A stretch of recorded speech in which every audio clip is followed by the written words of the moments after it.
الحمد للہ وکفا والصلاة والسلام علی عباده الذین اصطفى خصوصا علی افضلهم وخاتم النبیین محمد الامین وعلی آلہ وصحبہ اجمعین. اما بعد فقد قال اللہ تبارک وتعالی كما ورد مرتين فی سورة البقرہ اعوذ باللہ من الشیطان الرجیم بسم اللہ الرحمن الرحیم یا بنی اسرائیل اذکروا نعمتی التي انعمت علیکم وانی فضلتکم علی العالمین. وقال عز وجل كما ورد في نفس السورة وضربت عليهم الذلة والمسكنة وباءوا بغضب من الله صدق اللہ العظیم. رب اشرح لي صدری ویسر لي امری واحلل عقدۃ من لسانی یفقہوا قولی. اللهم ربنا الہمنا رشدنا واعذنا من شرور انفسنا. اللهم ارنا الحق حقا وارزقنا اتباعه وارنا الباطل باطلا وارزقنا اجتنابه. آمین یا رب العالمین. معزز حاضرین اور محترم خواتین، السلام علیکم ورحمۃ اللہ وبرکاتہ. آپ کے علم میں ہے کہ مجھے آج جس موضوع پر گفتگو کرنی ہے وہ ہے عالمی امت مسلمہ کی ذمو حالی، پستی، ذلت، نکبت، افلاس اور اس کا واحد حل. دیکھیے، امت مسلمہ، امت محمد صلی اللہ علیہ وسلم تعداد کے اعتبار سے کم 130 کروڑ اور ہو سکتا ہے کہ 150 کروڑ دنیا کی کل آبادی جو ہے وہ 600 کروڑ سے کچھ زائد ہے. گویا کہ ہر چوتھا یا کم سے کم ہر 5واں انسان مسلمان ہے، کلمہ گو ہے. پھر آپ دیکھیں کتنا بڑا علاقہ ہے اس زمین پر جو اللہ نے مسلمانوں کے قدموں تلے رکھا ہوا ہے.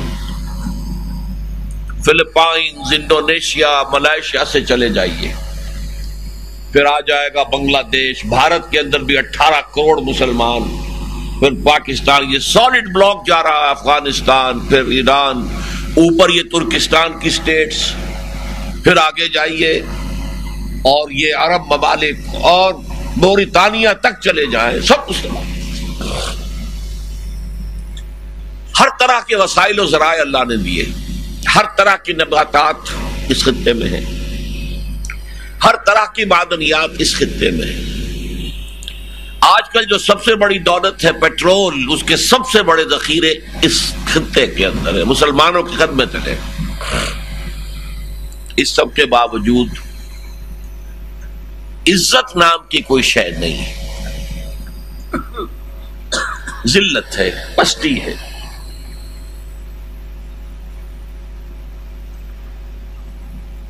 ہمارے وسائل پر اب ان کا قبضہ ہے.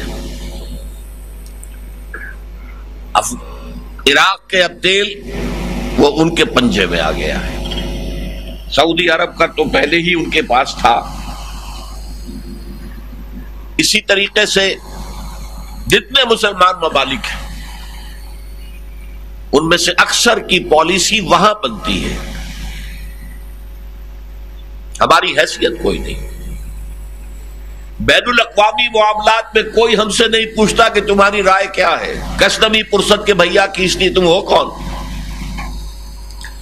G7 بیٹھیں گے، G8 بیٹھیں گے، G9 ہوں گے، G13 ہوں گے، G15 ہوں گے. کوئی مسلمان نہ G7 میں ہے، نہ G15 میں ہے، نہ 3 میں، نہ 13 میں. ہم سے کوئی نہیں پوچھتا، بلکہ ہمارے فیصلے وہ کرتے ہیں بیٹھ کر. ابھی کنڈولیزا رائس آئی تھی پاکستان اور ہندوستان کے دورے پر، واپس جا کر کیا بیان دیا؟ پاکستان کے مستقبل کے بارے میں ہمیں اور بھارت کو مل کر سوچنا ہوگا. غور کیجئے، پاکستان کا مستقبل پاکستان کے ہاتھ میں نہیں ہے، یہ مستقبل ہمیں اور بھارت کو مل کر سوچنا ہے۔ اور یہ سب سے زیادہ متمدن، سب سے زیادہ تعلیم یافتہ، جب یہ ملک قائم ہوا تھا تو پوری دنیا میں عظیم ترین مسلمان ملک تھا، اب نہیں رہا۔ 1971 کے حادثے کے بعد اب جو ہے انڈونیشیا سب سے بڑا مسلمان ملک ہے تعداد کے اعتبار سے۔ نمبر 2 پر تو بھارت آ جائے گا، 18 کروڑ ہے انڈونیشیا میں، تو 18 بلکہ شاید 20 کروڑ ہے بھارت کے۔ پھر آئے گا بنگلہ دیش، پھر کہیں ہماری باری آئے گی۔ یہ ایسا کیوں ہے؟ پھر دیکھیے، آپ نے شاید غور نہ کیا، آج دنیا میں اگر کہیں خون بہ رہا ہے تو صرف مسلمان کا۔ بوسنیا میں کس کا خون بہا؟ لاکھوں انسان قتل ہوئے، ہزاروں کی عصمت دری ہوئی۔ کوسوو میں کون مارے گئے؟ چیچنیا میں کون مارے جا رہے ہیں؟ صومالیہ میں کون مارے گئے تھے؟ 50 برس سے کشمیر اور فلسطین میں کون مارے جا رہے ہیں؟ افغانستان میں کون مارے گئے؟ عراق میں کون مارے گئے؟ فلپائنز میں کون مارے جا رہے ہیں؟ اور اب تو آپ کو معلوم ہے تھائی لینڈ میں بھی مسلمان مر رہا ہے۔ یہ کیوں ہے؟ ایک اہم سوال ہے جو آپ میں سے ہر شخص کو پوچھنا چاہیے اپنے آپ سے، ہے آج کیوں ذلیل کہ کل تک نہ تھی پسند گستاخی فرشتہ ہماری جناب میں؟ عزت ہے کافروں کی۔ عیسائی کون ہے؟ کافر۔ یہودی کون ہے؟ کافر۔ ہندو کون ہے؟ کافر۔ چینی کون ہے؟ کافر۔ جاپانی کون ہے؟ کافر۔ عزت ہے تو ان کی ہے، حیثیت کوئی ہے تو ان کی ہے۔ کیا اللہ تعالی، اب 2 امکانات ہیں، یا تو اللہ کفر سے محبت کرتا ہو، اسلام سے نفرت کرتا ہو، مانیں گے اس کو؟ نہیں۔ یا پھر اللہ عاجز ہے، 2 ہی باتیں ہو سکتی ہیں۔ اقبال کا ایک شعر ہے، تو قادر و عادل ہے مگر تیرے جہاں میں ہے تلخ بہت بندہ مزدور کے اوقات۔ اے اللہ تو قادر ہے، اللہ کل شیء قدیر ہے، تو عادل بھی ہے، عدل کرنا چاہتا ہے، لیکن دنیا میں تو ہم یہ دیکھ رہے ہیں کہ مزدور کے رگوں میں چلنے والے خون سے شراب کشید کر کے سرمایہ دار بیٹھ کر شام کو پیتا ہے۔ خواجہ از خونے رگے مزدور سازد لال ناب، از جفائے دہ خدایاں کشتے دہقانہ خراب۔ یہ زمینداروں اور جاگیرداروں کے ہاتھوں، دہقانوں کی، کاشتکاروں کی، ہاریوں کی قسمت خراب ہے۔ یہ کیوں ہے؟ تو عادل نہیں ہے، یا تو قادر نہیں ہے؟ سوال ویلڈ ہے کہ نہیں؟ تو عادل و قادر ہے مگر تیرے جہاں میں ہے تلخ بہت بندہ مزدور کے اوقات۔ تو اللہ، اے اللہ تو محمد سے محبت کرتا ہے صلی اللہ علیہ وسلم، وہ تیرے محبوب ہیں، ہم ان کی امت ہے، نام لیوا ہے۔ یہ کب وقت تو مانگتے نہیں ان کو، غلبہ ان کا، شہرت ان کی، دبدبہ ان کا، طاقت ان کی، تعلیم ان کی، ٹیکنالوجی ان کی، کیوں ہے ایسا؟ دیکھیے، سوال جب کرتے ہیں تو پھر آدمی کا ذہن کھلتا ہے، پہلے جواب پر خود سوچیں۔ یہ بڑا طریقہ ہے، فطری طریقہ تعلیم ہے۔ حضور پوچھا کرتے تھے پہلے سوال، مثلاً آپ نے پوچھا اتدرون من المفلس، کیا تم جانتے ہو مفلس کون ہوتا ہے؟ صحابہ نے کیا جواب دیا جو ہم میں سے کوئی ہوتا دیتا؟ المفلس عندنا ما لا درہم لہ ولا دینار، ہم مفلس اس کو سمجھتے ہیں جس کے بعد درہم و دینار نہیں، روپیہ پیسہ نہیں۔ آپ نے فرمایا نہیں، میری امت کا مفلس وہ ہوگا جو قیامت کے دن آئے گا تو بڑی نمازیں پڑھی ہوئی ہوں گی، پنڈ کے پنڈ نمازوں کے اور پنڈ کے پنڈ روزوں کے، اور ہر سال کا عمرہ اور ہر سال کا حج. لیکن وقد شتم ھذا، اس شخص کو گالی دی تھی اس نے. واکل مال ھذا، اس کا مال ہڑپ کر گیا تھا. فلاں کو دھوکہ دیا تھا، بہنوں کی وراثت کھا گیا تھا. اب سارے دعوے دار آ جا گئے، اللہ اس نے میرا یہ کیا، اللہ اس نے میرا یہ کیا. اچھا بھائی تم اس کی نمازیں لے جاؤ، اور تو کچھ ہے نہیں، کوئی کرنسی وہاں ہے نہیں، کوئی گولڈ کرنسی ہو یا کوئی یورو ہو یا کوئی ڈالر ہو، وہ تو ہے نہیں، اعمال ہے. تم یہ دیکھی اس کی لے جاؤ، تم روزے لے جاؤ، تم یہ لے جاؤ، تم حج لے جاؤ، پھر بھی باقی رہیں گے. تو پھر اللہ تعالیٰ کہے گا اچھا تم اپنے حصے کے فلاں گناہ ڈال دو اس کے کھاتے میں، تم فلاں گناہ ڈال دو، اور وہ لوگوں کے گناہوں کے بوجھ تلے دب کر جہنم میں جھونک دیا جائے. وہ ہے مفلس. تو یہ تعلیم کا طریقہ ہے. پہلے سوال کرو. میں نے سوال کیا آپ سے کہ کیا وجہ ہے کیوں ذلیل؟ رحمتیں ہیں تیری اغیار کے کاشانوں پر، اور برق گرتی ہے تو بیچارے مسلمانوں پر. بھائی اب اس کی وجہ اگر آپ سمجھنا چاہیں تو میں براہ راست اگر بات کر دوں گا تو آپ کو بری لگے گی. You will be offended. لیکن خوشترا باشد کے سبلے دل براں، گفتہ آیت در حدیث دیگراں. کسی اور کی بات کے حوالے سے بات کی جائے، بات سمجھ میں آ جائے. دیکھیے ہم پہلی امت مسلمہ نہیں ہیں، ہم سے پہلے بھی ایک عظیم امت تھی، بنی اسرائیل. ہم محمد کے امتی ہیں صلی اللہ علیہ وسلم، وہ موسیٰ کے امتی تھے علیہ الصلوۃ والسلام. ہمیں قرآن دیا گیا، انہیں تورات دی گئی. شریعت محمد کو دی گئی صلی اللہ علیہ وسلم، شریعت محمدی، اور شریعت ان کو دی گئی شریعت موسوی. اس امت کے بارے میں قرآن میں 4 دفعہ یہ آیا ہے کہ ہم نے ان کو تمام جہان والوں پر فضیلت دی. 2 دفعہ تو صرف سورہ بقرہ میں ہے جو میں نے آپ کو آیت سنائی.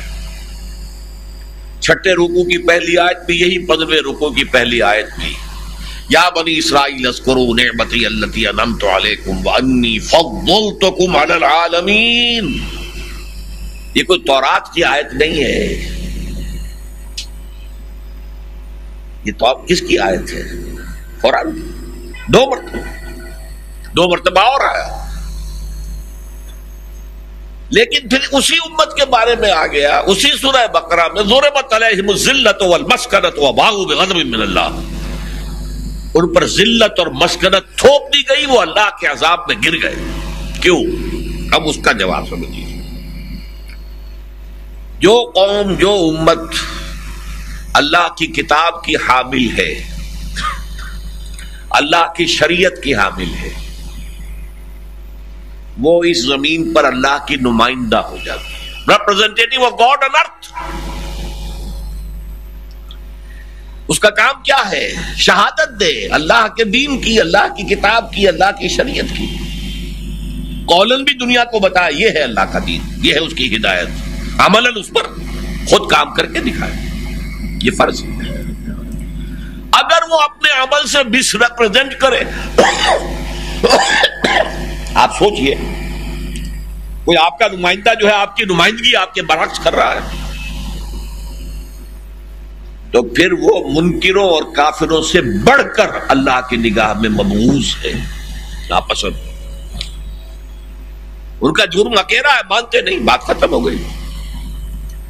ان سے تو ہم آخرت میں نبٹ لیں گے، جہنم تیار ہے.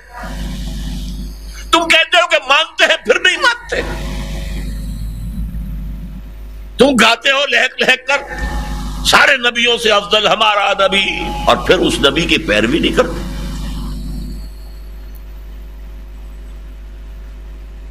اپنے عمل سے مس ریپرزینٹ کر رہے ہو. برنارڈ شاہ نے کہا تھا ایک دفعہ، میں جب قرآن پڑھتا ہوں تو محسوس کرتا ہوں کہ اس سے بہتر کوئی کتاب ممکن نہیں ہے، لیکن جب مسلمانوں کو دیکھتا ہوں تو محسوس کرتا ہوں کہ ان سے زیادہ ذلیل قوم کوئی نہیں. دس از دی پریکٹیکل ریپرزنٹیشن جو ہم کر رہے ہیں دنیا کے سامنے. اچھا یہ ہے اسلام. دیکھیں ان کو مسلمانوں کو کیسے ذلیل ترین لوگ ہیں. ان میں سے کوئی ملک ایسا ہی نہیں جو اپنے پاؤں پر کھڑا ہو. ہمارے قرضوں پر تو ان کا گزارا ہے, بھیک مانگتے ہیں, ہم سے مدد مانگتے ہیں. کوئی اپنے ہاں سیلف گورنمنٹ نہیں چلا سکتے. ایک مارشاء اللہ, دوسرا مارشاء اللہ, تیسرا مارشاء اللہ, چوتھا مارشاء اللہ. کیا ہے یہ؟ They can't govern themselves. بڑے ذلیل لوگ ہیں. ان کی گلیاں دیکھو کتنی گندی ہوتی ہیں. ہم دنیا میں اللہ کو مس ریپرزینٹ کر رہے ہیں. یہی وجہ تھی کہ بنی اسرائیل پر بڑے بڑے عذاب آئے. ایسیرینز کے ہاتھوں ان کو تباہی آئی. اب میں تفصیل میں نہیں جا سکتا. نیبوکڈ بخت نصر جو کہلاتا ہے 587 قبل مسیح میں 6 لاکھ یہودی اس نے یروشلم میں قتل کیے. 6 لاکھ. اور 6 لاکھ کو وہ بھیڑوں بکریوں کی طرح ہانک کر لے گیا بیبیلونیا, عراق. یروشلم جو ان کا مرکز تھا, حضرت داؤد اور حضرت سلیمان علیہ السلام کا دارالخلافہ, جہاں حضرت سلیمان کی بنائی ہوئی مسجد تھی, مسجد مسمار, ایک آدمی نہیں چھوڑا, 2 اینٹیں سلامت نہیں چھوڑی. 586 بی سی 586-87 بی سی میں یہ حشر ہوا ہے اس قوم کا جس کا خیال یہ تھا کہ ہم تو اللہ کے بڑے چہیتے ہیں اور لاڈلے ہیں. نحن ابناء اللہ واحباؤ. پھر ذرا سا اللہ نے انہیں ایک مہلت دی. ثم رددنا لك الكرة عليهم, تفصیل میں نہیں جا سکتا. حضرت عزیر علیہ السلام نے دعوت بلند کی, توبہ کرو, پلٹو, اللہ کی جناب میں گڑ گڑاؤ کہ اللہ معاف کر دے, ہم غلط راستے پر پڑ گئے تھے. جب قوم نے معافی مانگی اللہ نے معاف کیا. مکہ بھی سلطنت وجود میں آ گئی. کچھ عرصے کے بعد وہی عیاشیاں, وہی بدماشیاں, وہی اللے, وہی تللے, وہی بدعات, وہی نئی نئی رسومات, وہی مشرکانہ اوہام. پھر عذاب آیا. پہلے گریکس کے ہاتھوں آیا, پھر رومنز کے ہاتھوں آیا,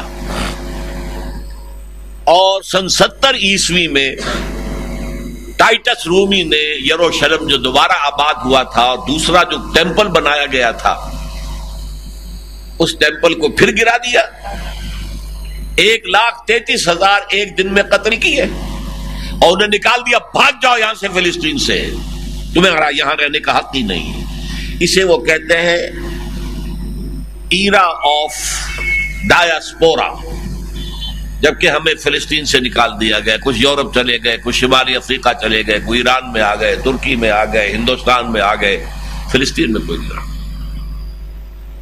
یہ سن 70 عیسوی میں ہوا ہے اور ہیکل ان کا دوبارہ گرایا گیا, آج تک گرا پڑا ہے. 2005 اور سن 70. کیا مطلب ہے؟ 1935 برس ہو چکے ہیں کہ ان کا کعبہ گرا پڑا ہے. یہ حشر کیوں ہوا؟ جواب کیا ہے؟ جو قوم اللہ کے دین کی حامل ہو, امین ہو, اس کی کتاب کی کسٹوڈین ہو, اس کی شریعت کی حامل ہو, وہ زمین پر اللہ کی نمائندہ ہے. صحیح نمائندگی کرے تو اللہ کی رحمتوں کا نزول ہوگا, اور برعکس کرے تو دوسروں سے زیادہ خود پکڑے جائیں گے. آج اسی گرفت میں ہم ہیں. پوری دنیا میں ہم کہیں ایک ملک کیا ایک جزیرہ نہیں دکھا سکتے کہ آؤ دنیا والوں دیکھو یہ ہے اسلام, یہ اسلامی نظام ہے. ہم دکھاتے تو کہیں دکھا سکتے؟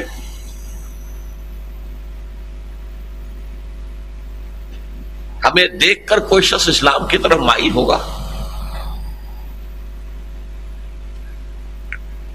اس کی سزا ہے آج. ہم گالیاں دے لیں بش کو, ہم گالیاں دے لیں شیرون کو, ہم گالیاں دے لیں کسی اور کو, ٹونی بلیئر کو, جس کو چاہے گالیاں دے لیں. اصل میں فلا تلومونی ولوموا انفسکم, یہ بات کہے گا ابلیس میدان حشر میں. کہ لوگوں دیکھو مجھے کوئی ملامت نہ کرو، میں نے تو تمہیں ایک بات کی دعوت دی، تم نے قبول کی، تو جرم تمہارا ہے، تو مجھے ملامت نہ کرو، اپنے آپ کو ملامت کرو۔ بش کا باپ ہمارا نہیں کچھ بگاڑ سکتا اگر اذن رب نہ ہو، یا کر سکتا ہے؟ بتائیے۔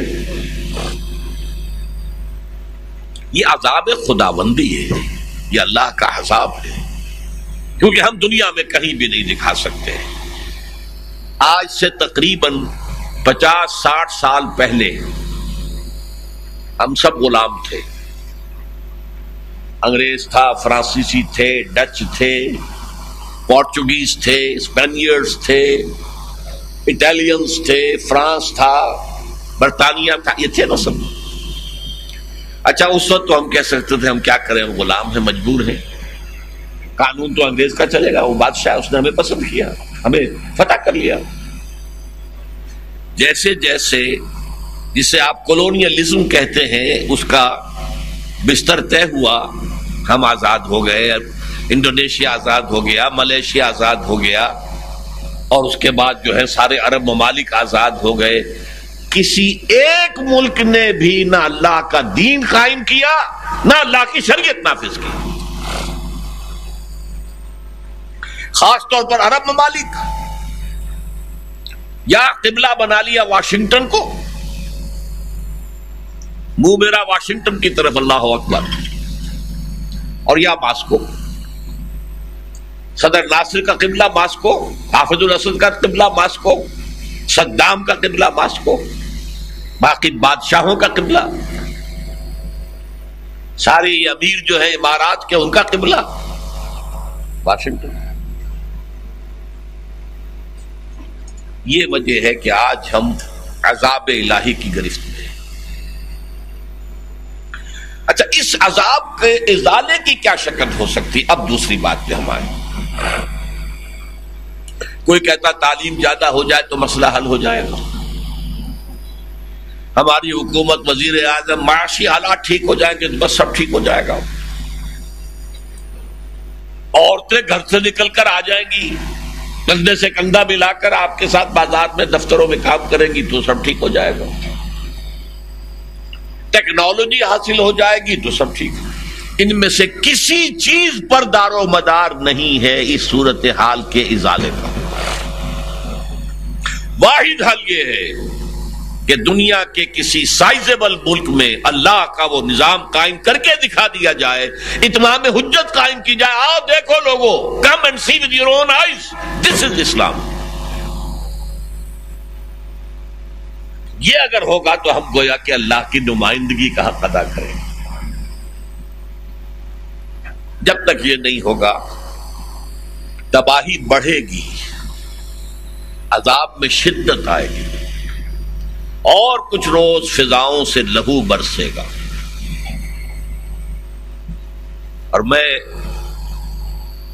13-14 سال پہلے کتاب لکھ چکا ہوں، آج کل وہ آؤٹ آف پرنٹ ہے، سابقہ اور موجودہ مسلمان امتوں کا ماضی، حال اور مستقبل۔ سابقہ امت بنی اسرائیل، وہ معزول کی گئی آج سے 1400 برس قبل،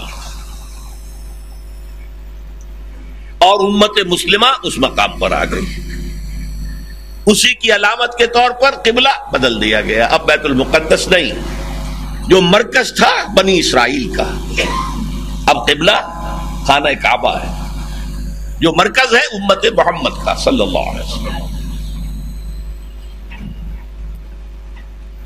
یہ صورتحال تحویل قبلہ کے نتیجے میں تبدیل، یہ امت، وہ امت معزول، ہم اس مقام پر کھڑے کر دیے گئے۔ اب ہمارا کام کیا تھا؟ وَكَذَلِكَ جَعَلْنَاكُمْ أُمَّةً وَسَطًا لِتَكُونُوا شُهَدَاءَ عَلَى النَّاسِ وَيَكُونَ الرَّسُولُ عَلَيْكُمْ شَهِيدًا۔ تمہیں امت وسط بنایا گیا ہے تاکہ تم تمام انسانوں پر گواہی دو اللہ کی، اور رسول تم پر گواہی دے۔ جب صحابہ نے یہ کام کیا، ہر قدم پر فتح نے ان کے قدم چومے۔ آپ اندازہ کیجئے کہاں یہ انٹرینڈ عرب کے بدو، کوئی ٹرینڈ آدمی تھی یہ؟ کہاں رومن لیجنز، دنیا کی بہترین فوج، غرق آہن ہر سپاہی، بھاگے کہ نہیں؟ دم دبا کر بھاگے کہ نہیں؟ اللہ کی مدد شامل حال تھی۔ ایرانین امپائر، کئی سو برس سے یہ دو سپر پاورز تھی اس وقت دنیا میں، رومن امپائر، ایرانین امپائر، اور کئی صدیوں سے ایک سی سو جسے آپ کہتے ہیں نا جھولا، ایسے ہوتا ہے یوں ہو گیا یوں ہو گیا، تاریخ اس طرح سی سو کی طرح تھی۔ کبھی ایرانی چڑھ دوڑتے تھے رومیوں پر اور نکال دیتے تھے انہیں شام کے علاقے سے، ترکی کے علاقے سے، کبھی رومی آتے تھے اور ایرانیوں کو بے دخل کر دیتے تھے عراق کے علاقے سے۔ قرآن میں بھی اس کا ذکر ہے، سورہ روم ہے باقاعدہ، الف لام میم غلبت الروم فی ادنی الارض وهم من بعد غلبہم سیغلبون۔ دونوں سلطنتوں کا پارا پارا ہو گیا، ٹکڑے ہو گئے۔ یہ تو تھا اس وقت کا معاملہ۔ اب کیا ہے؟ اب صورت برعکس، اور جیسا کہ میں نے کہا حالت بدلے گی تو صرف اس سے بدلے گی کہ کسی نہ کسی ایک سائزبل ملک میں اسلام کا مکمل نظام قائم کر کے دکھاؤ۔ آؤ بھائی لوگوں دیکھو، یہاں کوئی ریپریشن نہیں ہے، کوئی تشدد نہیں ہے، کوئی جبر نہیں ہے، یہاں کوئی اکنامک ایکسپلائٹیشن نہیں ہے، یہاں کوئی استحصال نہیں ہے، یہاں کوئی بھوکا نہیں ہے، ہر شہری کی بنیادی ضروریات انڈر ریٹن ہیں، زکوٰۃ کے نظام سے ہر ایک کو ملے گا، کوئی بھوکا نہیں رہے گا، ہر شہری، یہاں تک کہ غیر مسلم ذمہ بھی، ان کی ساری بنیادی ضروریات کی کفالت ہم کر رہے ہیں۔ آخر اگر اسکینڈینیوین کنٹریز میں ہو سکتا ہے، یہ سارا نظام دنیا میں پہلی دفعہ تو محمد نے دیا تھا صلی اللہ علیہ وسلم، خلافت راشدہ بھی دیا تھا۔ آج اسکینڈینیوین کنٹریز میں سب سے اونچے ہیں، آپ کے ہاں کے بہت سے لوگ جا کے وہاں آباد ہو گئے، ناروے اور سویڈن اور ڈنمارک، اس کے بعد یو کے کا نمبر آتا ہے، سب سے نیچے جو ہے وہ امریکہ ہے، وہاں ننگا کیپٹلزم ہے، پھر بھی ویلفیئر کا ایک نظام ہے، علاج بہت مہنگا ہے لیکن غریبوں کے لیے بھی وہ ایسی ڈسپنسریاں ہوتی جیسے ہمارے سرکاری اسپتال ہوتے، بیٹھے رہیے 8-8 گھنٹے، باری نہیں آئے گی۔ غریب آدمی کا یہ حال ہے۔ بہرحال دو باتیں میں نے کہی ہیں، آج ہماری ذلت، نکبت، افلاس، کم ہمتی، بزدلی، اس سے بڑی بزدلی ہو سکتی ہے؟ کس طریقے سے شیرون نے کرش کیا ہے، اس کے باوجود بش صاحب اسے کہہ رہے مین آف دی پیس، اور کوئی عرب ملک نہیں، کسی میں غیرت نہیں کہ کھڑے ہو کر کہہ سکے کہ کیا بکواس کر رہے ہو، یہ مین آف دی پیس ہے۔ یہ صابرہ اور شتیلہ کا قصاب، قصائی، جس نے ہزاروں جو ہے فلسطینی قتل کیے تھے، جو ان کے کیمپ تھے، مہاجرین کے کیمپ ان کے اندر، یہ وہ شیرون، اور جو اینٹوں کے جواب میں جو ہے ٹینک لے کر آ رہا ہے، جو گن شپ لے کر آ رہا ہے، ہیلی کاپٹر گن شپس، ٹارگیٹڈ کلنگ کر رہا ہے، وہ بوڑھا آدمی پیرالائز شیخ احمد یاسین کو بھی ختم کیا، وہ مین آف دی پیس ہے۔ یونائٹڈ نیشنل اسمبلی کی جو قرارداد آتی ہے، بے شمار قراردادیں ہیں کہ جو اسرائیل کے خلاف ہیں، سب کو ویٹو کرتا ہے امریکہ، اور یہ ہے عدل اور انصاف کا علم بردار، تہذیب کا علم بردار۔ بہرحال دو باتیں میں نے کہی، نمبر ایک، ہم اس وقت عذاب الہی کی گرفت میں ہیں، اور اس سے نکلنے کی واحد صورت یہ ہے کہ دنیا کے کسی نہ کسی سائزبل ملک میں اسلام کا مکمل نظام قائم کر کے دنیا کو دکھا سکے، اللہ کو صحیح طور پر ریپرزینٹ کر سکے۔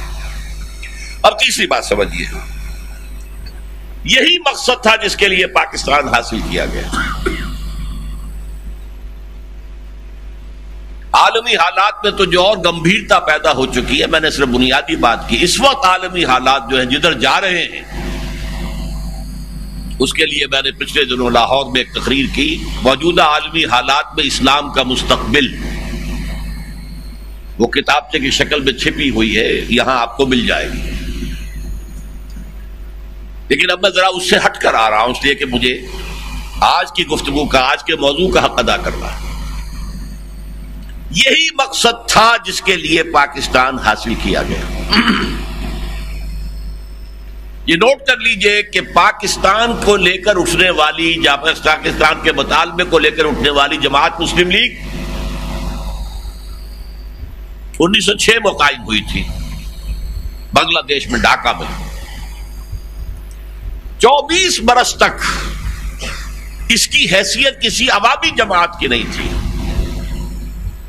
کچھ نواب، کچھ نواب زادے، کچھ وڈیرے، جاگیردار، یہ ان کی ایک کلب تھی، بس عوامی حیثیت نہیں تھی۔ اور اصل مقصد کیا تھا؟ ہندو کے غلبے سے نجات کی کوشش۔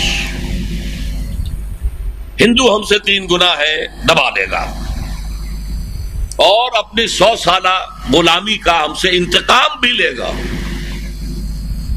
تو کوئی ایسی شکل ہو کہ اگر ہندوستان آزاد ہو تو مسلمانوں کے حقوق بھی محفوظ رہے۔ 24 برس تک ہوئی، اور سب سے بڑا کوشش کرنے والا قائد اعظم محمد علی جناح، جو اس وقت تک قائد اعظم نہیں تھے، محمد علی جناح تھے۔ لیکن وہ مایوس ہو گئے کہ ہندو انصاف کرنے کو تیار نہیں ہے۔ مایوس ہو کر ہندوستان چھوڑ کر اور برطانیہ میں جا کر بیٹھ گئے، لندن میں کوٹھی خریدی، دفتر بنایا، پریکٹس شروع کر دی لاء کی۔ اب سین پر آیا ایک اور شخص، مرد درویش، علامہ اقبال۔ 1930 میں اس نے مسلم لیگ کے اندر ایک انجیکشن دے دیا۔ آپ نے دیکھا ہوگا نا، مریض کوئی ہے لیٹا ہوا اسپتال میں، ایک بوتل لٹکی ہوئی ہے، نالی آ رہی ہے، اب اگر کوئی اور ٹیکا لگانا ہو تو اسی نالی میں لگا دیتے ہیں، خامخواہ ایک اور پرک ہو، کیا فائدہ۔ تو مسلم لیگ کا وہ جو مریض تھا، اس کی نالی میں انجیکشن لگایا اقبال نے۔ اس نے کہا کہ یہ 1930 کا ان کا خطبہ ہے، الہ آباد کا مشہور،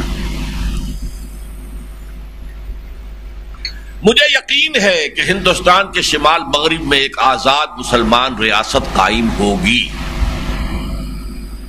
نوٹ کر لیجئے، مشرقی پاکستان کا کوئی تصور قائد اعظم علامہ اقبال کے سامنے نہیں تھا۔ ان کے خطبے میں صرف شمال مغرب کہا گیا۔ اور اگر ایسا ہو گیا تو ہمیں ایک موقع مل جائے گا، غور سے سنیے اس جملے کو، کہ اسلام کے چہرے پر جو بدنما داغ اور دھبے آ گئے ہیں دور ملوکیت کی وجہ سے، اس جملے کو سمجھیے، اسلام ایک تھا خلافت راشدہ کا اسلام، ان میں کوئی ملوکیت نہیں تھی، محل نہیں تھے، ابو بکر بھی جھونپڑے میں رہتے تھے، اور اس عمر بھی کوئی محل نہیں، کوئی باڈی گارڈز نہیں، ایک اسلام وہ تھا۔ ایک اسلام بنو امیہ کا آیا، اب محل بننے شروع ہوئے، اب ظلم کا دورہ ہوا، اب حادثہ کربلا ہوا، واقعہ ہررا ہوا، میں صرف اشارے کروں گا، تفصیل میں جانے کا موقع نہیں۔ پھر بنو عباس آ گئے، انہوں نے بڑے اونچے اونچے محل بنائے، عربین نائٹس، بغداد کی راتیں، یہ پوری دنیا میں مشہور ہو گئی۔ تو دنیا اسلام کو دیکھتی ہے ان کھڑکیوں سے۔ بنو امیہ کے دور میں کیا تھا، بنو عباس کے دور میں کیا تھا، ترکان عثمانی، آٹومانز، ترک، 400 برس خلافت ان کے پاس رہی، کیا تھا؟ تو وہ تو اسلام کی وہ تصویریں دیکھتے ہیں۔ ہمیں اگر پاکستان مل جاتا، پاکستان کا لفظ انہوں نے استعمال نہیں کیا تھا، اگر ہمیں آزاد ایک مملکت مل جاتی ہے تو ہمیں موقع ہو جائے گا کہ ہم اسلام کے چہرے سے یہ بدنما داغ دھو کر صحیح اسلام کی تصویر دکھائیں۔ ان داغوں کو دھو کر جو نیچے سے اسلام نکلتا وہ کون سا ہوتا؟ خلافت راشدہ والا اسلام۔ اچھا، یہ تو اقبال نے کہا 1930 دسمبر میں۔ سن 32 میں وہ گئے تیسری راؤنڈ ٹیبل کانفرنس میں قائد اعظم اس میں شریک نہیں تھے، محمد علی جناح شریک نہیں تھے، بلکہ قائد اعظم وہ تھے ہی نہیں ابھی تک، اس لیے کہ وہ سیاست چھوڑ چکے تھے۔ ان سے تو آپ نے نام سنا ہوگا ایس ایم اکرام، شیخ محمد اکرام، ان کی بڑی زبردست کتابیں ہیں، آب کوثر، موج کوثر، رود کوثر۔ وہ اس وقت آکسفورڈ میں پڑھتے تھے، تو وہ جناح صاحب سے ملنے آئے لندن میں، کہیے کیوں آپ ہندوستان کو چھوڑ آئے ہیں، وہاں کے مسلمانوں کو آپ کی قیادت کی ضرورت ہے۔ تاریخی جملہ ہے جناح کا، ہندوز آر انکورجیبل، ہندو ناقابل اصلاح ہے، اس کی اصلاح ہو ہی نہیں سکتی۔ اور مسلمانوں کا حال یہ ہے کہ ان کا کوئی لیڈر مجھ سے جو صبح بات کرتا ہے وہ شام سے پہلے ڈپٹی کمشنر کو یا گورنر کو جا کے بتا دیتا ہے، تو ایسی قوم کی میں کیسے قیادت کروں؟ لیکن 1932 میں علامہ گئے ہیں اور ملاقاتیں ہوئی ہیں، جسے میں آج کل کہہ رہا ہوں یہ ایسی ہے جیسے مولانا روم کی ملاقات ہوئی تھی شمس تبریزی سے۔ مولوی ہرگز نشد مولائے روم، تا غلام شمس تبریزی نشد۔ محمد علی جناح قائد اعظم نہیں بن سکتا تھا جب تک کہ مرید نہ بنتا علامہ اقبال کا۔ علامہ نے ان کو وہی انجیکشن لگایا، احیاء اسلام، اس کے لیے آؤ، صرف مسلمانوں کے بچاؤ کے لیے نہیں، مسلمانوں کے تحفظ کے لیے نہیں، ہندوؤں سے بچنے کے لیے نہیں، اسلام کے غلبے کے لیے آؤ۔ تب آئے ہیں محمد علی جناح سن 34 میں، اور سن 35 میں انہیں مسلم لیگ کا تا حیات صدر بنا دیا گیا، اور سن 37 سے سن 47 تک میں نے اس کے لیے ایک لفظ اب استعمال کیا، قوالی گائی ہے جناح نے قائد اعظم، اسلام ہماری قوم، ہمارا وال، ہمارا تہذیب، ہمارا تمدن، ہم اپنا ایک علیحدہ نظام رکھتے ہیں، ہمیں علیحدہ ملک چاہیے، ہم اس نظام کا نمونہ دنیا کے سامنے پیش کر سکیں۔ پوچھا گیا دستور کیا؟ دستور ہمارا 1400 برس سے پہلے سے طے ہے، قرآن ہمارا دستور ہے۔ یہ قوالی تھی، قوالی، یہ برے سنس میں اس لفظ کو نہ لیجئے۔ مجھے ایک صحافی نے کہا کہ ڈاکٹر اسرار تو قرآن کے قوال ہیں، میں نے اسے شکریہ کے ساتھ قبول کیا، واقعی ماں ہرچے خواندہ ہیں فراموش کردہ ہیں، اللہ حدیث دوست کے تکرار بھی کنیں، میں نے جو کچھ پڑھا لکھا تھا، ڈاکٹری پڑھی تھی، سب بھلا دی ہے سوائے اللہ کے حدیث دوست، اسی کا کلام ہے جس کو کہ میں دہرا رہا ہوں، بتا رہا ہوں بار بار، جیسے قوالی میں تکرار ہوتی ہے، تکرار ہے۔ 10 برس ہیں جو قائد اعظم کی، اب وہ قائد اعظم بن گئے۔ وہ جو قوالی ہے، اسلامی نظام، ہمارا تہذیب، ہمارا تمدن، ہمارے قوانین، ہمارا دستور، یہ وہ چیز تھی جس نے مسلمانہ نے ہند کو، پھر میں وہی لفظ استعمال کروں گا جیسے قوالی میں حال آ جاتا، حال آ گیا۔ سوچنے کی بات ہے، کوئی عقل کی بات تھی یہ کہ ہندوستان کے مائنورٹی پروونسز کے لوگ بھی مسلم لیگ کا ساتھ دیں؟ پاگل تھے کیا؟ یو پی پاکستان میں آ سکتا تھا کیا؟ مدراس پاکستان میں آ سکتا تھا کیا؟ بامبے پاکستان میں آ سکتا تھا؟ تو دماغ خراب نہیں تھا ان کا جنہوں نے پاکستان کے حق میں ووٹ دیے؟ دنیاوی اعتبار سے یہ پاگل پن تھا، لیکن یہ حال تھا اسلام۔ بھائی ہم پر جو بیتے گی برداشت کر لیں گے، اچھا بناؤ اس پاکستان، قائم کرو اسلام اس میں۔ جو ہم پہ گزری سو گزری مگر شب ہجراں، ہمارے اشک تیری عاقبت سنوار چلے۔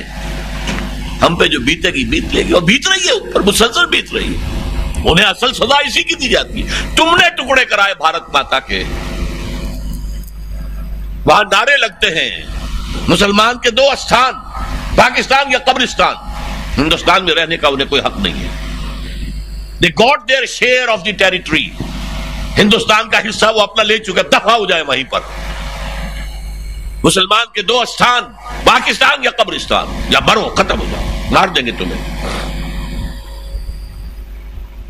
یہ تھا جس کی بنا پر پاکستان قائم اور معجزانہ طور پر قائم ہوا. میرے لفظ کو نوٹ کر لیجیے, انڈر رائٹ کر لیجیے.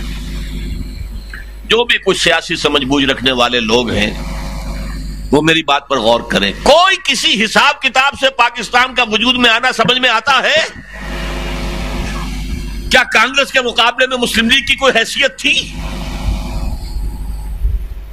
کہاں وہ باز, کہاں یہ چڑیا, کوئی حیثیت ہی نہیں. کہاں گاندھی جیسا پوری دنیا کے اندر مسلمہ لیڈر, کہاں قائد اعظم. لیڈر تھے ہی نہیں, پلیڈر تھے, وکیل تھے. یہ پیر جماعت علی شاہ نے کہا تھا, یہ تو آپ ہی کے علاقے تھے. ان سے جب کسی نے کہا کہ یہ کیا ہوا, یہ داڑھی بڑھے کہ آپ اتنے بڑے پیر ہیں اور اتنے بڑے وہ ہیں, اور ایک داڑھی بڑھے کے ہاتھ پر بیعت کر لی. ان کا بڑا خوبصورت جواب تھا, بڑا خوبصورت. میں نے کوئی بیعت نہیں کی ہے, میری قوم کا مقدمہ ہے, ہندوز کے ساتھ میری قوم کا مقدمہ. مجھے ایک وکیل چاہیے, اور وکیل میں 2 صفات چاہیے, ماہر ہو اور بکنے والا نہ ہو. یہ دونوں صفات جناح کے اندر ہے, تو میں نے اسے اپنا وکیل بنایا. بڑی صحیح پوزیشننگ. بہرحال ایک طرف کانگریس, ایک طرف مسلم لیگ. کانگریس کے ساتھ مسلمانوں کے کئی طاقتور ترین طبقے. شخصیات میں ابوالکلام معمولی آدمی نہیں تھا, جینیس. جماعت جمعیت علماء ہند مولانا حسین مدنی رحمت اللہ علیہ کی بہت اونچی جماعت. سرحد میں خدائی خدمتگار خان عبد الغفار, سرحدی گاندھی, پنجاب میں احراری. یہ سب کون تھے؟ پاکستان کے حق میں تھے یا مخالف؟ پھر کیسے بن گیا پاکستان؟ سب سے بڑی بات یہ کہ 1 سال پہلے قائد اعظم بھی دستبردار ہو گئے پاکستان کے مطالبے سے. آپ حیران ہو جائیں گے یہ کیا بات کر رہا ہے. کم سے کم 10 سال کے لیے دستبرداری کر لی. کیبنٹ مشن پلان آیا, اس نے ایک خاکہ پیش کیا. ہندوستان میں ایک مرکزی حکومت ہوگی, 3 زونز ہوں گے, اے بی سی. اے زون جو پاکستان بنتا لیکن ایسٹ پنجاب کے ساتھ, سی زون جو مشرقی پاکستان لیکن مغربی بنگال کے ساتھ, اور باقی سارا ہندوستان بی زون. مرکزی حکومت ایک. البتہ 10 سال کے بعد کسی زون کو اگر علیحدہ ہونا ہو تو اسے حق ہوگا. قائد اعظم نے مان لیا, مسلم لیگ نے مان لیا, ٹھیک ہے. کیا مانی ہوئے کہ 10 سال کے لیے آزاد پاکستان کی تو اب کوئی شکل نہیں رہی. بڑا مذاق اڑایا ہندو پریس نے, بس مطالبہ ختم, بیٹھ گئے. وہ تو اگر نہرو چپ رہ جاتا تو پاکستان وجود ہی میں نہ آتا. یہ دعا دیجئے نہرو کو, اس نے پاکستان بنوایا, اور اصل میں اللہ نے بنوایا. کیونکہ حضور نے فرمایا تمام انسانوں کے دل اللہ کی 2 انگلیوں کے مابین ہوتے ہیں, جدھر چاہتا پھیر دیتا ہے. نہرو چپ نہیں رہ سکا, بکواس کر بیٹھا. اجی 10 سال کے بعد کون کسی کو علیحدہ ہونے دیتا, ایک دفعہ بند تو لینے دو. قائد اعظم نے فوراً ریورس گیئر لگایا, اور کوئی الزام انہیں نہیں دے سکتا تھا. مولانا آزاد نے اپنی پوری کتاب انڈیا ونز فریڈم میں اپنی صرف ایک غلطی مانی ہے دنیا کی پوری تاریخ میں, اپنی پوری زندگی میں ایک غلطی ہے کہ 1946 میں کانگریس کی جو پریزیڈنٹ شپ تھی اس کو انہوں نے قبول کرنے سے انکار کر دیا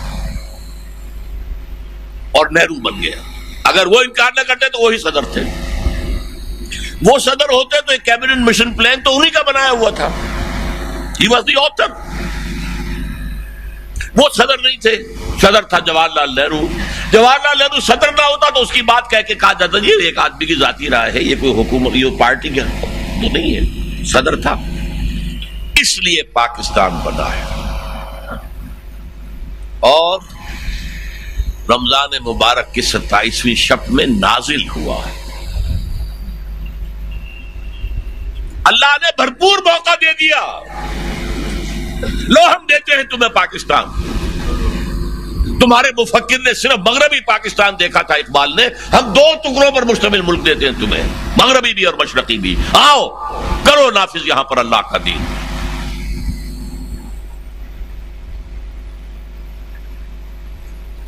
قرآن مجید میں ذکر ہے بنی اسرائیل نے حضرت موسیٰ سے شکوہ کیا کہ موسیٰ آپ کے آنے سے پہلے بھی ہم پر عذاب ہوتے تھے، یہ فرعونی ہمیں ستاتے تھے، آپ کے آنے کے بعد بھی وہی حال ہے، ہماری تو اس قسمت میں کوئی تبدیلی نہیں ہوئی. حضرت موسیٰ کیا جواب تھے جو ہے قرآن میں؟ عَسَىٰ رَبُّكُمْ أَن يُهْلِكَ عَدُوَّكُمْ وَيَسْتَخْلِفَكُمْ فِي الْأَرْضِ فَيَنظُرَ كَيْفَ تَعْمَلُونَ. قریب ہے کہ تمہارا رب تمہارے دشمن کو ہلاک کر دے گا، غرق کر دے گا، تمہیں زمین میں خلافت دے گا، حکومت دے گا، پھر دیکھے گا تم کیا کرتے ہو. فَيَنظُرَ كَيْفَ تَعْمَلُونَ. وہی ہمارے ساتھ اللہ نے کیا. لو میں تو کم سے کم مجھے تو یاد ہے، میں تو پاکستان کی تحریک کا ایک ادنا کارکن، ننھا کارکن کہہ لیجئے، ہائی اسکول کے اسٹوڈنٹ کی حیثیت سے ضلع حصار کی مسلم اسٹوڈنٹ فیڈریشن کا میں جنرل سیکریٹری تھا. سن 46 میں مسلم اسٹوڈنٹ فیڈریشن کا ایک بہت بڑا اجلاس ہوا لاہور میں، حبیبیہ ہال اسلامیہ کالج میں. قائد اعظم بھی تشریف لائے تھے اور ہر ضلع سے صرف 2 نمائندوں کی اجازت تھی، زیادہ نہیں آنے کی اجازت نہیں تھی. ضلع حصار سے آنے والے 2 میں سے ایک میں تھا. ہم نے نعرے لگائے پاکستان کا مطلب کیا، لا الہ الا اللہ. ہم نے جمعۃ الوداع عیدین کے اندر گڑ گڑا کر دعائیں مانگی. اللہ نے کہا لو اب دیکھیں تم کرتے کیا کیا ہے ہم نے.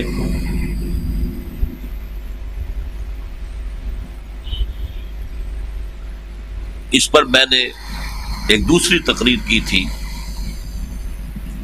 کیا پاکستان کے خاتمے کی الٹی گنتی شروع ہو چکی ہے. بہت تلخ عنوان ہے یہ. الٹی گنتی ہوتی ہے نا، 10 10 9 8 7 6 5 4 3 2 1 گو، یہ ہوتا ہے نا.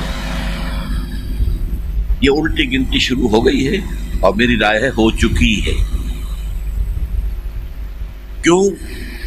جو مثبت سبب تھا اسلام کا وہ ہم نے کیا نہیں. نظام دی ختم، نو جسٹیفیکیشن فار پاکستان. وہی سودی نظام وہاں وہی یہاں ہے، بلکہ وہ بہتر ہے انہوں نے جاگیرداری نظام تو ختم کر دیا تھا، ہمارے اوپر تو یہ مصیبت مسلط ہے ابھی تک. جمہوریت آئے کیسے؟ دانشور لکھتے رہیں گے جمہوریت کا باپ نہیں آ سکتا یہاں پر جب تک کہ جاگیردار بیٹھا ہوا ہے. یہ تو ان کا میوزیکل چیئرز گیم ہے. باپ کے بجائے بیٹا یا بھتیجا یا فلاں یہ وہی آئیں گے. چند گھرانے ہیں، تو مداری ہو، لغاری ہو، مداری ہو، جو بھی ہو، وہی خاندان ہے، وہی وڈیرے، وہی جاگیردار، وہی قوانین، وہی بلوچستان کے قبائل کے سردار. جمہوریت کہاں سے آ جائے گی؟ میں عالم عرب کے بارے میں تو یقین سے کہہ رہا ہوں، احادیث نبویہ سے صاف ظاہر ہے. ویل للعرب من شر قد اقترب، عربوں کے لیے ہلاکت ہے. حدیث میں آتا ہے کہ ایک شخص کے 100 بیٹے ہوں گے تو 99 مر جائیں گے، ایک بچے گا. سب سے بڑے مجرم وہ ہیں. ان کی مادری زبان میں اللہ کا کلام، اور انہوں نے اللہ کے کلام کے پیچھے اپنے آپ کو نہیں لگایا، اسے اپنا امام نہیں بنایا. کہتے ہیں وَجْعَلْهُ لَنَا إِمَامًا وَنُورًا وَهُدًى، اسے ہمارا امام بنا دے. تم بناؤ گے تو بنے گا نا امام. بنانے کو تیار ہی نہیں، دعائیں مانگ رہے. بڑی لمبی لمبی 1 گھنٹے کی دعا جو ہے حرمین کے اندر مانگی جا رہی ہے تراویح کے بعد اور ختم قرآن کے بعد. یہ دعائیں تمہارے منہ پر دے ماری جاتی. ہو کون تم؟ لستم علی شیء حتی تقیموا التوراۃ والانجیل وما انزل الیکم من ربکم. اے نبی کہہ دیے اہل کتاب سے تمہاری کوئی حیثیت ہماری نگاہ میں نہیں ہے جب تک کہ تورات اور انجیل کو قائم نہیں کرتے. یہی بات اپنے بارے میں سمجھیے. یا اہل القرآن لستم علی شیء حتی تقیموا القرآن، جب تک قرآن کے نظام کو قائم نہیں کرتے تمہارا منہ نہیں ہے کہ ہم سے دعا کرو، دفع ہو جاؤ.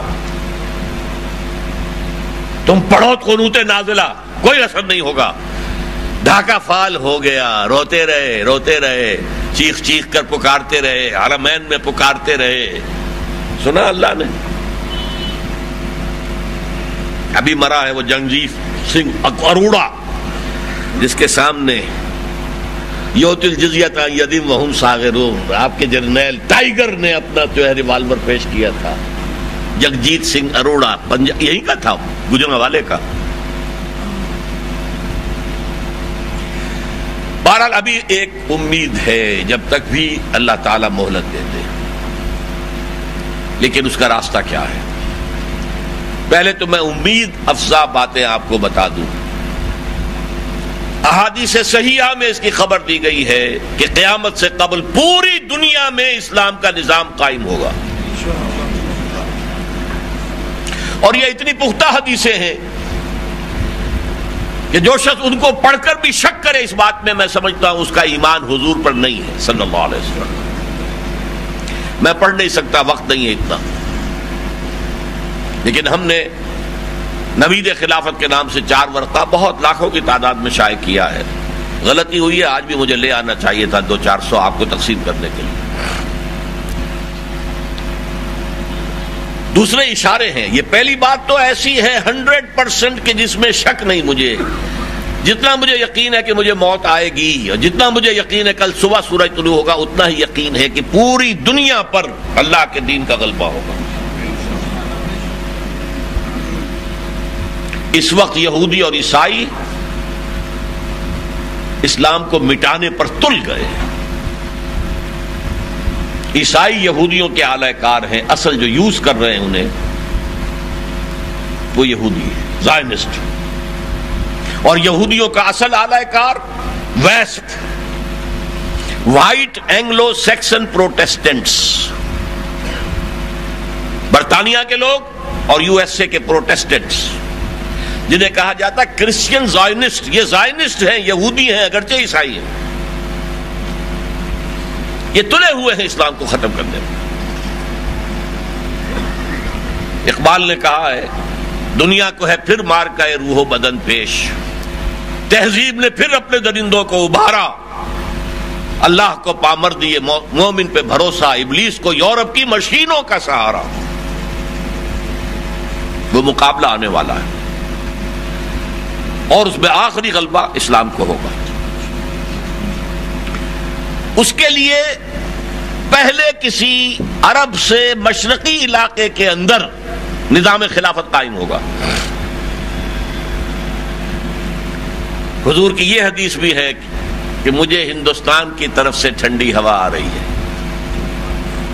اقبال نے کہا میرے عرب کو آئی ٹھنڈی ہوا جہاں سے، میرا وطن وہی ہے، میرا وطن وہی ہے۔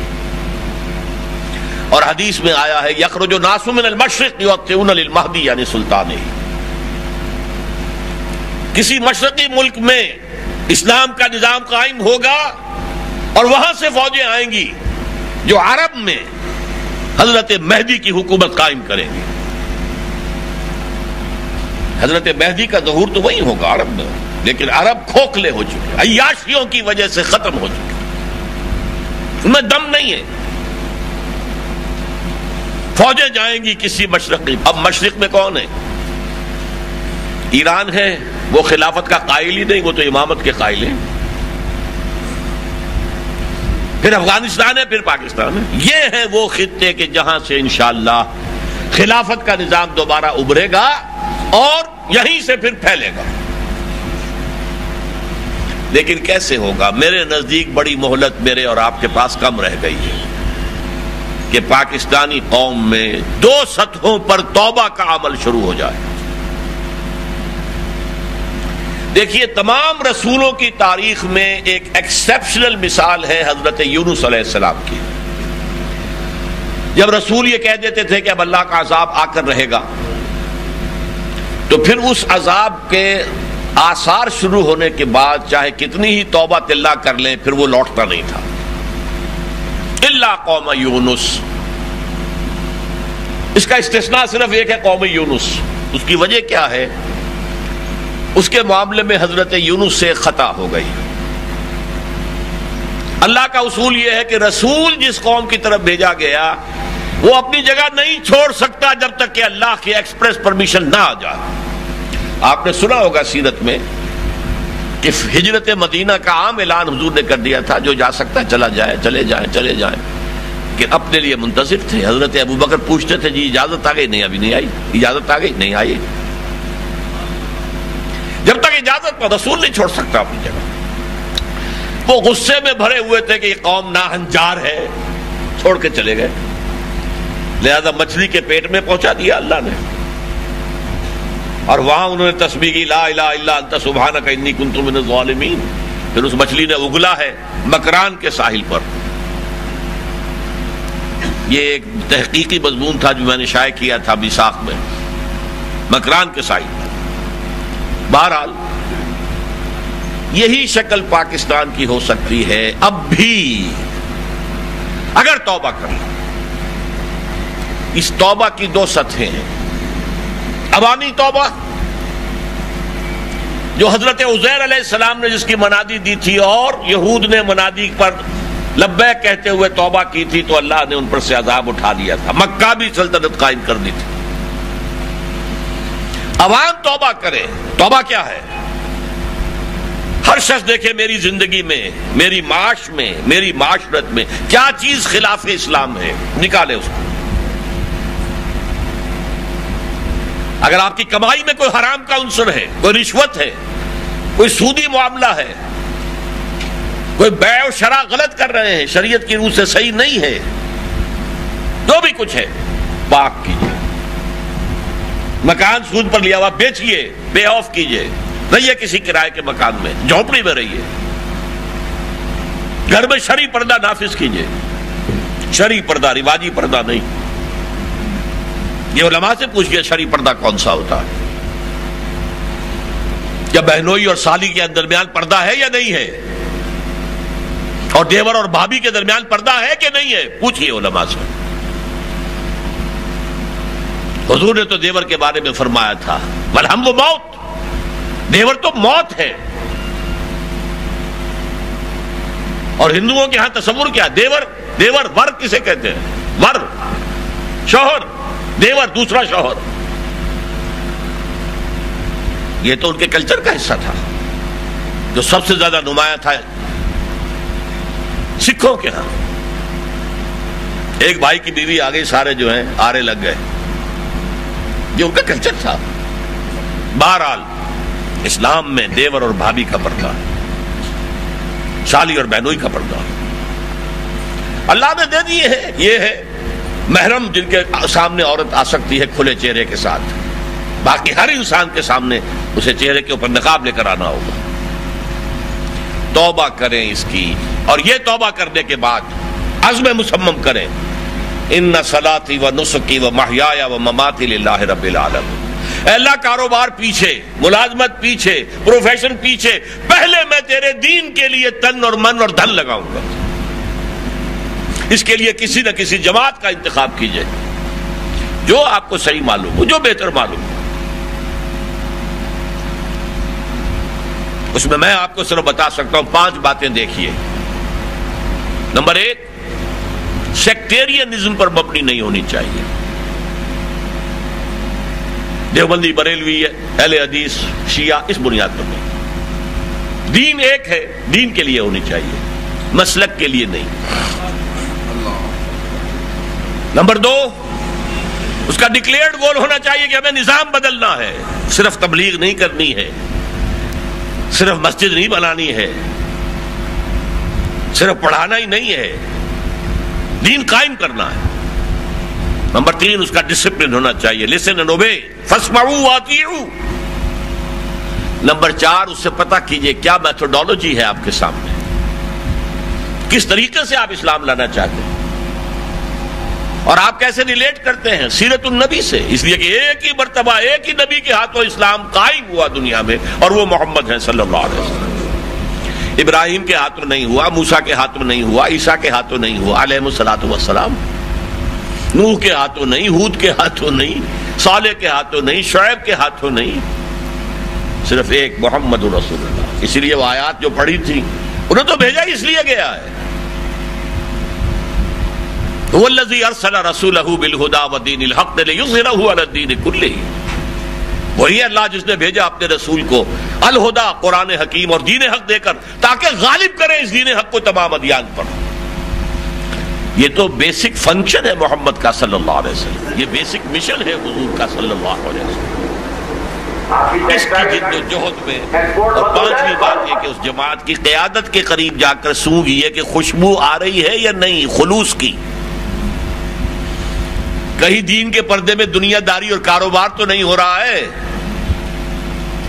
یہ پانچ باتوں میں اگر کوئی جماعت 33% بھی آپ کو صحیح نظر آئے اس میں شامل ہونا فرض۔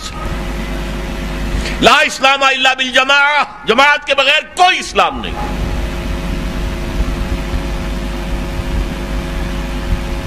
یہ تو توبہ ہوگی آپ کی عوام کی سطح پر، افراد کی سطح پر۔ پہلی توبہ اپنی معاش اپنی معاشرت سے غیر اسلامی چیزیں نکال باہر کریں۔ دوسرے اپنے تن من دھن کا تھوڑا حصہ لگائیں دنیا کمانے میں، زیادہ حصہ لگائیں اللہ کے دین کے غلبے کی جد و جہد میں۔ اس مقصد کے لیے کسی جماعت میں شامل ہوں۔ تنظیم اسلامی بھی ایک جماعت ہے، ہم نے قائم کی ہے، اس کا بھی مطالعہ کیجئے، دیکھیے، پڑھیے، سوچیے۔ دوسری سطح کیا ہے؟ سرکاری سطح، حکومت کی سطح، قومی سطح۔ اس پر بڑی بدقسمتی کی بات آپ کو بتا رہا ہوں، پاکستان کے دستور میں مکمل اسلام موجود ہے۔ وہ میرے پاس آئے کہ ضیاء الحق صاحب کہہ رہے ہیں، بہنوئی ان کے، جب ڈاکٹر صاحب سے کہیں کام کرنا تو میدان میں آئے، وزیر بنے۔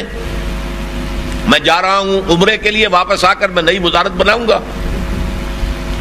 میں نے کہا ان سے کہہ دیجئے کہ نمبر ایک تو میں اس کا اہل نہیں، میں کوریڈورز آف پاور جنہیں کہتے ہیں ان میں کبھی گھوما پھرا ہی نہیں ہوں، میں وہاں کے ایٹیکیٹ سے ہی واقف نہیں۔ نمبر دو یہ کہ آپ نے ہمیں کام کچھ نہیں کرنے دینا، اصل حکومت فوج کی ہے، بدنام ہم ہو جائیں گے، انہوں نے کچھ نہیں کیا، صاف کام ہے۔ تو ڈاکٹر رڈائی صاحب نے کہا زندہ ہے ابھی، آپ جہاں پوچھ لیں، کراچی میں سرجن ہیں، بڑے اچھے، بہت نیک آدمی، ہماری انجمن خدام القرآن کے فاؤنڈر ممبرز میں سے۔ ان کا کہ بالکل یہی باتیں میں کہہ چکا ہوں کہ ڈاکٹر صاحب کا جواب یہ ہوگا۔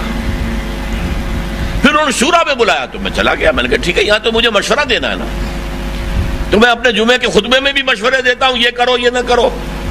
میں نے ہی کہا تھا کہ یہ ضیاء الحق صاحب آپ کے دور میں مسلمانوں کی لڑکیوں کی ہاکی ٹیم جا رہی ہے، آپ کے دور میں۔ اللہ کا شکر ہے وہ موجود تھا وہاں، اس جمعے میں میرے سامنے پہلی صف میں بیٹھا ہوا تھا، تو اس نے بند کر دی۔ لیکن جو کرکٹ کے لیے میں نے کہا تھا وہ سننے کو تیار نہیں ہوا وہ۔ میں نے کہا اس گیم کا جنازہ نکالو یہاں سے، 5 دن، اور پوری قوم پاگل ہوئی ہوئی ہے۔ پچھلے زمانے میں تو یہی تھا نا کہ جو جا کے دیکھیں، اب تو یہ کہ ٹی وی کے اوپر بیٹھے ہوئے سب لوگ، نہ دفتروں میں کام، نہ کالجوں میں کوئی پڑھائی، نہ اسکولوں میں کوئی کام، نکالو اس کو۔ لیکن نہیں سنا انہوں نے۔ خیر میں نے شورا میں قبولیت کر لی، شورا میں شرکت۔ وہاں جا کے میں نے دیکھا کوئی ارادہ ان کا نہیں ہے، کوئی نیت نہیں ہے اسلام کا کام کرنے کی، یہ صرف دکھاوا ہے۔ میں نے ٹائم مانگا سیکنڈ سیشن کے اندر کہ میں آپ سے ملنا چاہتا ہوں، کہ میرے پاس یہاں ٹائم نہیں ہے، لاہور آ رہا ہوں میں، وہیں مل لیجیے۔ میں چلا گیا۔ 5 جولائی 1982 کو میں نے کہا غور سے سن لیجئے، میں نے کہا ضیاء صاحب اپنے ماتھے پر کلنک کا ٹیکا لیے پھر رہے ہیں۔ اچھا میں نے تو یہ محاورہ استعمال کیا تھا ان کے ہاں محراب واقعی جو ہے سجدے کا نشان۔ میں نے کہا مجھے اچانک احساس ہے، میں نے یہ کیا کہہ دیا، یہ تو غصے میں آ جائیں گے، لیکن بڑا متحمل مزاج آدمی تھا۔ کیوں کس لیے کہہ رہے ہیں، کیا بات ہے؟ میں نے کہا آپ نے فیڈرل شریعت کورٹ بنائی، اپنے ہینڈ پکڈ علماء کو اس میں رکھا ہے۔ تقی عثمانی کس کا چوائس ہے؟ پیر کرم شاہ صاحب کس کا چوائس ہے؟ ملک غلام علی صاحب کس کا چوائس ہے؟ آپ کا۔ آپ کو ان کے دیانتداری پر، ان کے علم پر کوئی بھروسہ ہے کہ نہیں؟ لیکن آپ نے ان کے ہاتھ باندھ دیے، آئلی قوانین پر بھی بات نہیں کر سکتے جو انگریز نے نہیں چھیڑے، جو مسلمانوں نے ابھی تک بھارت کے اندر چھیڑنے نہیں دیے۔ میں نے کہا میں یہ نہیں کہتا، غلام احمد پرویز اس وقت تک زندہ تھا، میں یہ نہیں کہتا کہ جو میں کہتا ہوں وہ آپ کریں، آپ اپنے اس کورٹ کے ہاتھ کھول دیں اور پرویز صاحب آئیں ثابت کر دیں کہ کوئی شے خلاف اسلام نہیں ہے، میں خوش، میرا خدا خوش۔ کہنے لگے ذرا آسمان کی طرف دیکھتے ہوئے، پھر ان خواتین کو کون مطمئن کرے گا؟ تو میں نے کہا اگر یہی آپ کے سوچ کا پیمانہ ہے تو یہ لیجئے، میں استعفیٰ لے کے آیا ہوا ہوں، یہ حاضر ہوں، میں آپ کے ساتھ نہیں بیٹھ سکتا آپ کی شورا کے۔ تو اب جو سیاسی اور ریاستی سطح پر توبہ ہے وہ دستور میں اگر یہ چور دروازے بند کر دیے جائیں، قرارداد مقاصد it will take precedence over the whole of the constitution، ایک جملہ اضافہ کیا جائے، 227 شامل کیا جائے اس کے ساتھ 2B کی حیثیت سے، فیڈرل شریعت کورٹ ساری پابندیاں ختم کی جائیں، ہر شے میں وہ رائے دے سکے، اس کا سٹیٹس کم سے کم ہائی کورٹ کے ججوں کے برابر ہو، علماء کا بھی۔ یہ کام کر دیجئے تو گویا کہ اس ملک میں اسلامی قوانین کے نفاذ کا ایک عمل شروع ہو جائے گا۔ ہم شروع بھی کر دیں گے تو اللہ کی رحمت ہمارے شامل حال ہو جائے گی، اور اگر یہ نہیں ہے تو جیسا کہ میں عرض کر چکا ہوں، میرے دو کتابچے یہاں آج موجود ہیں، جن لوگوں کو دلچسپی ہوئی ہو وہ لیں اور پڑھیں۔ میری باتیں جو سنی ہیں آپ نے وہ تو بہرحال کچھ دیر کے بعد آپ کے حافظے سے محو ہو جائیں گی، لیکن وہ 2 کتابچے پڑھیے۔ بین الاقوامی حالات پر میں نے زیادہ بات نہیں کی ہے اس وقت، حالانکہ جو آیتیں پڑھی تھی یریدون لیطفئوا نور اللہ بافواہہم، یہ چاہتے ہیں کہ اللہ کے نور کو اپنے منہ کی پھونکوں سے بجھا دیں۔ بش تلا ہوا ہے، اسرائیل تلا ہوا ہے، یورپ تلا ہوا ہے، اسلام کو ہم ختم کریں گے۔ اسلام کو مذہب کی حیثیت سے ختم نہیں کرنا چاہتے، رہو، نماز پڑھو، روزہ رکھو، ہمیں کوئی اعتراض نہیں، لیکن اسلام کا سیاسی نظام، اسلام کا معاشی نظام، اسلام کا سماجی نظام، nothing doing, there can be no compromise، ہمیں ختم کر کے رہے۔ اس کے لیے اللہ تعالیٰ کی جناب میں توبہ کیجئے۔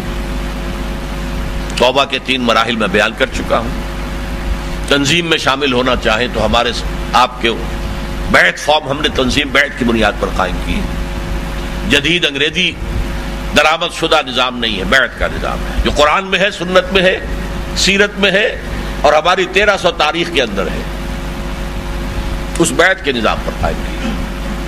اس کے لیے آپ کو لٹریچر، شاید یہاں پر ہمارا مکتبہ لگا ہوگا، لٹریچر مل جائے گا، بیعت فارم مل جائے گا، اس کے بارے میں غور کیجئے، سوچئے۔